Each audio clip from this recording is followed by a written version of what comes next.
kasih pemirsa, Anda masih bersama kami dalam Berita Papua. Bagi Anda yang baru bergabung, kami akan menyajikan kembali 3 berita utama hari ini.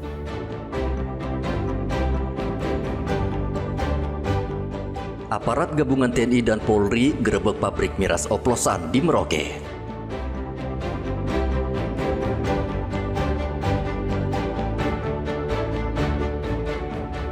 Sekolah yang pungli saat penerimaan siswa baru akan ditindak tegas.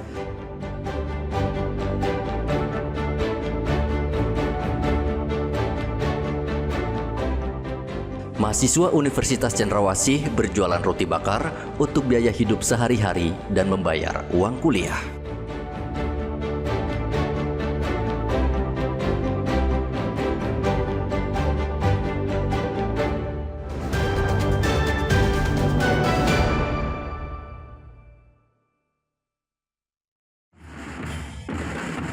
Banyaknya pungutan liar di sekolah dengan modus penjualan baju dan kesepakatan orang tua membuat orang tua terbebani. Wakil Bupati Merauke, Fauzuni Hayah, dengan tegas mengatakan bahwa sekolah yang melakukan pungutan liar atau pungli saat penerimaan siswa baru nanti akan diberikan sanksi tegas. Wakil Bupati meminta Dinas Pendidikan memantau seluruh sekolah negeri di Merauke agar tidak melakukan keputusan yang memberatkan orang tua. Pasti akan kerjasama dengan dinas untuk melakukan monitoring itu, karena kan memang tidak semua sekolah tertib administrasi. Ini juga menjadi temuan kita di lapangan. Pasti kita juga akan lakukan monitoring itu. Ini perhatian pemerintah daerah, bagaimana sekolah harus punya standar yang pasti dan baku. Tidak boleh kemudian sekolah asal-asal memberikan pungutan-pungutan yang di luar memang kewajiban saat pendaftaran murid baru. Ini juga sudah kami koordinasikan dengan dinas untuk memantau dan juga kita monitoring semua sekolah-sekolah yang memang memberikan pungutan-pungutan yang lebih ya untuk pendaftaran siswa baru ini. Penerimaan siswa baru akan dilakukan pada awal Juni mendatang. Orang tua siswa kerap kali dipusingkan dengan membayar uang masuk sekolah yang mahal. Biasanya sekolah menarik tarif khusus dengan alasan biaya pembelian seragam atau biaya pembangunan. Modus sekolah menarik uang dari siswa ini tentunya tidak dibenarkan karena hanya akan memberatkan beban orang tua siswa. Muhammad Ridwan melaporkan dari Merauke, Papua Selatan.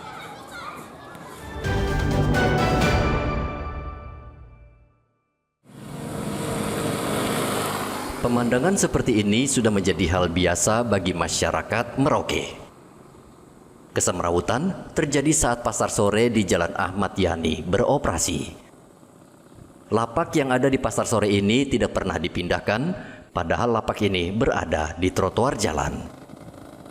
Aktivitas pasar sore ini menjadi keluhan masyarakat. Setiap hari di kawasan ini kerap terjadi kemacetan lalu lintas karena pedagang yang seenaknya menggelar lapak di badan jalan. Belakangan ide menatap pasar sore kembali mencuat.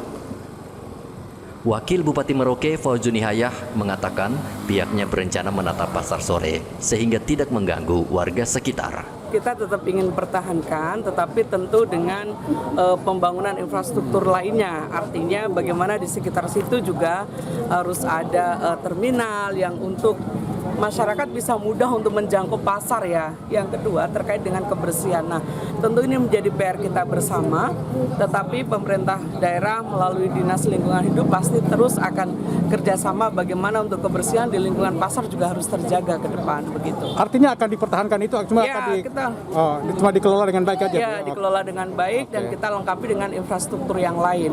Karena kan arah sana sampai sekarang kan belum ada angkutan yang ke sana. Jadi untuk akses ke pasar itu kan susah. Nah, dari situlah kemudian kita juga harus persiapkan infrastruktur yang lainnya. Sesuai namanya, pasar sore di Jalan Ahmad Yani ini hanya padat dan ramai ketika sore hari. Sebagian besar pedagang di sini menjual bahan pangan seperti ikan, daging, serta sayur-sayuran. Muhammad Ridwan melaporkan dari Merauke, Papua Selatan.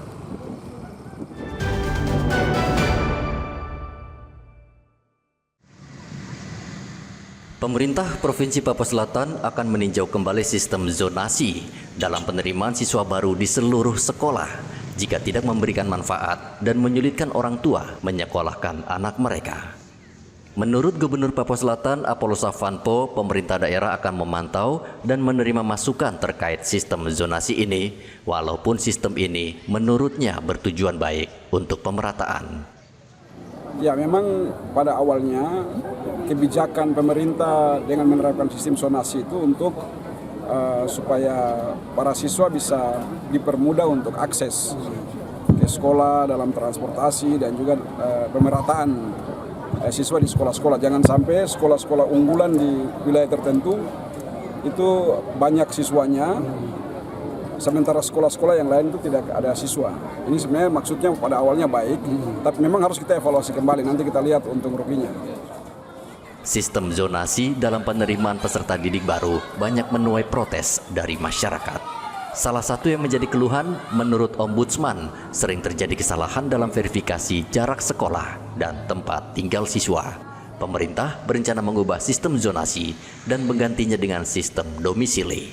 Muhammad Ridwan melaporkan dari Merauke, Papua Selatan.